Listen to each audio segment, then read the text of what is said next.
fear. I think when you hit a certain age and you look back at things and say the fear that was in it, but you know, if you live a life like that, you know, I don't think you'll get anywhere. You know, you'll be wrapping yourself in bubble wrap and every time before you go to work and stuff like that, you know. And even there, which is interesting, you said that there was a fella there, I just seen it there yesterday on Sky News, and he was over in Afghanistan and fighting in the war over in Afghanistan. He was fighting over there and stuff, and a British soldier. Then he decided to do the London Marathon. 3 miles from the end, he collapsed and died.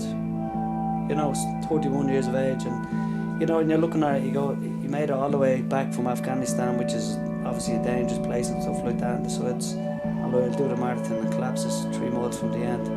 You know, so nobody knows what's gonna happen. You know what I mean? Like, you can't just play your life on stuff like that. You know, is there a fear? Of course there's a fear. Everybody has a fear of losing.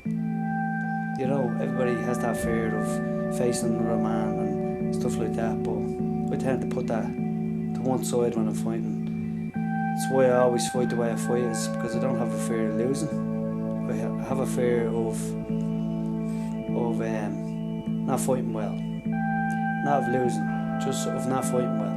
You know, the worst thing, I said it 100 times before, I've no problem losing a fight. But if I lose a boarding fight, now I have a problem with that, you know. Yeah, I'm just there, I'm telling you, yeah, I feel great. There's no fucking thing, no fucking way I feel great. I'm actually cutting weight at the minute, I feel fucking shit. You know, what do you think of the opponent? What do you think of the opponent is, he's gonna get in, he's gonna try to punch the head. Are you afraid? Of course I'm afraid. Have I got that fear in me? Yes, I've got the fear in me. You know, people don't ask questions like that. People ask you pure nut of fucking garbage about how you're feeling, how the training camp go, how our money, this, that, it's just pure nut of bollocks. You know, and it's frustrating at times, but it's your job, you know. At the time, you know, I was training down Crow Park. I was fighting out down there. You know, there was a small club down there. We trained Tuesdays and Thursdays. And as things progressed, as I started fighting, I had the striking. I always had the will to fight, as in the technical side of it.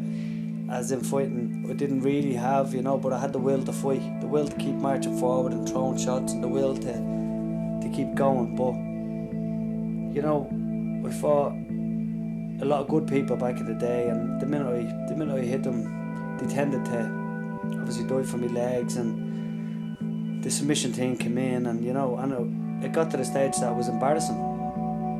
It genuinely was embarrassing. I was going out to shows. I fought Paul McPhee in the show in the Point. He goes out, he takes me down,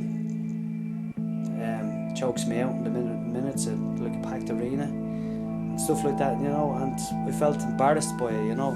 As I said, I have no problem losing a fight, but I felt embarrassed at the way one man could just finish it, as in just grab it, choke it out and stuff like that, you know, and have no defence to it. You know, there was nothing there, you know. So I talked to my coach at the time, and I often slipped down to Andy's now and again when they were down Baldoyle, and I enjoyed the training, you know. So I thought it was the right club. It was the right club for me to suit me, as in I'm loud. People would say like I'm always messing and stuff like that. So it was just the right vibe that I got off the club. It was nothing else. It was nothing to do with.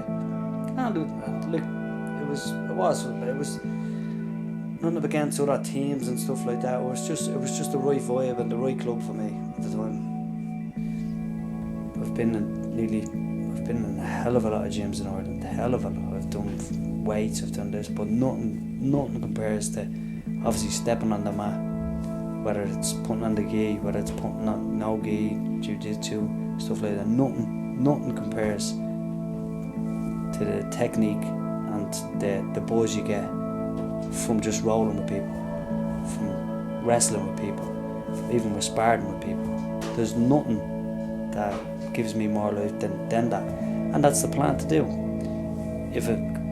I'll come up to the gym when I'm finished, and then like I will take a role on as I'll see Andy and say, look, you can help me on my way. He helps me. That's where I want to. Of all the years you've helped me now I want you to take me to the next level as when we start again.